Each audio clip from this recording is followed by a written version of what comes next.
여러분들 안녕하십니까? 교통사고 전문 김경남 변호사입니다.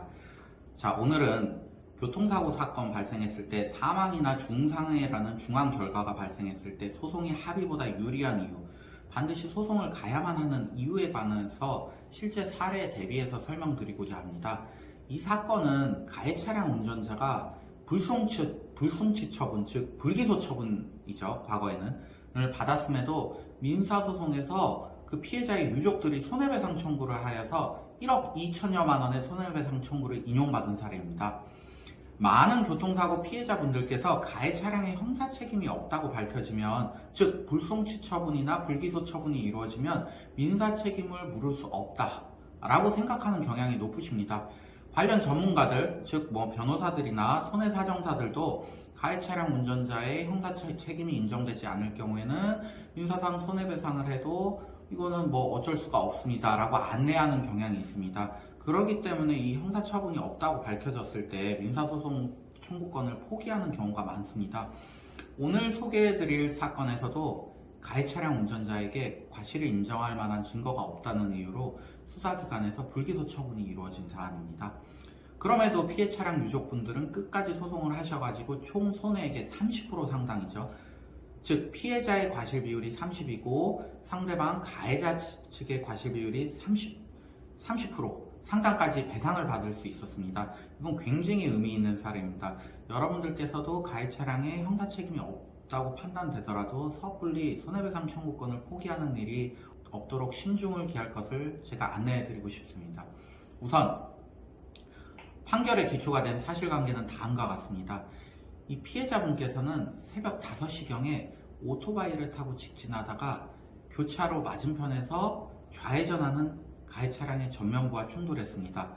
즉 피해자분께서는 교차로를 직진을 하고 있었고 교차로 맞은편에서 이렇게 트럭이 좌회전을 하고 있었습니다. 그 과정에서 충격이 일어난 것이죠.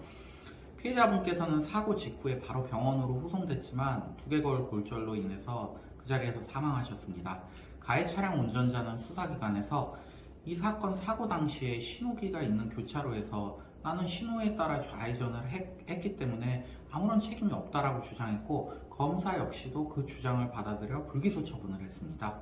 이 사건 재판에서는 핵심 쟁점으로 과연 가해 차량의 손해배상 책임이 존재하는가, 존재한다 그러면 과실 비율은 어떻게 되는가, 그리고 위자료는 얼마나 산정되어야 하는가가 됐습니다. 우선 재판부는 손해배상 책임의 존재 여부에 관해서 책임을 인정했습니다. 그 근거로는 자동차 손해배상법 제3조는 피해 차량의 손해배상 책임을 증명하는 것이 아니라 가해 차량으로 하여금 면책 사유를 입증하게 하고 있는데, 수사기관의 조사나 도로교통공단의 교통사고 종합 분석에 따를 경우에 과연 이 사건의 신호 위반자가 피해 오토바이인지 가해 차량인지 명확하게 밝혀지지가 않았다. 그 점에서 면책사유가 입증되지 않았다라고 봤고요. 또한 교통사고 보고서 중에 사고 유발 원인란을 보게 되면 가해자와 피해자가 모두 전방주시 의무를 태만한 것으로 기재가 되어 있어서 이 부분에 비추어 보았을 때도 과연 누가 신호 위반을 하는지 알 수가 없다. 그 상황에서 가해 차량 운전자가 수사기관에서 진술을 일부 변경한 점도 반영되었습니다.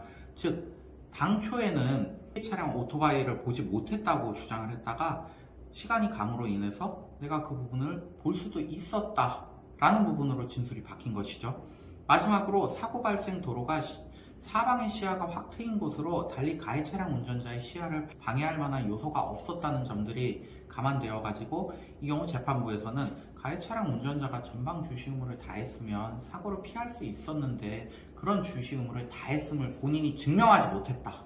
즉 면책 사유에 대한 입증이 있지 않기 때문에 이것은 면책을 시킬 수 없다라고 보아서 손해배상 책임을 인정한 것입니다. 다만 과실 비율 관련해서는 비율이 상당히 상대방의 책임이 조금 인정된 측면이 있습니다. 우선 이 사건에서는 피해 오토바이 운전자가 이른 새벽에 무등록 상태에서 오토바이를 운전했고 안전모를 착용하지 않았습니다. 그리고 우회전 차로를 따라 주행을 하고 있었으면 우회전을 해야 되는데 우회전을 하지 않고 직진을 했다. 그리고 또한 수사기관에서 밝혀진 모든 사정에 따르면 어쩌면 피해 차량 운전자가 교통법규를 위반했을 가능성도 있다라고 보아서 가해 차량 운전자에게 30%, 피해 차량 운전자에게 70%를 책임을 물렸습니다. 즉, 이 피해자분들 같은 경우에는 총 30% 상당을 보상을 받은 것이죠. 마지막으로 위자료 관련해서는 이 사건의 발생 경위나 피해자의 나이가 어린 점 등을 종합해서 피해자 측에 총 3천만 원의 위자료가 인정되었습니다. 여러분들, 보신 바와 같이 가해 차량 운전자에 대해서 불송치 처분이나 불기소 처분이 있다고 해서 그것이 막바로 손해배상 청구권이 불가능하다는 것과 직결되지 않습니다. 수사기관에서 불송치 처분, 불기소 처분이 이루어지는 것은 그것은 범죄 사실이 합리적 의심 없이 입증되었다고 볼 수 없다는 것이지 그것이 손해배상 청구권을 행사할 수 없다는 것과 막바로 연결되지는 않습니다. 이 사건에서 1심에서 원고분들은 패소했습니다. 근데 허나 본인들 권리 지키기 위해서 어렵사리 2심까지 가서 총 30%의 권리를 인정받을 수 있었습니다.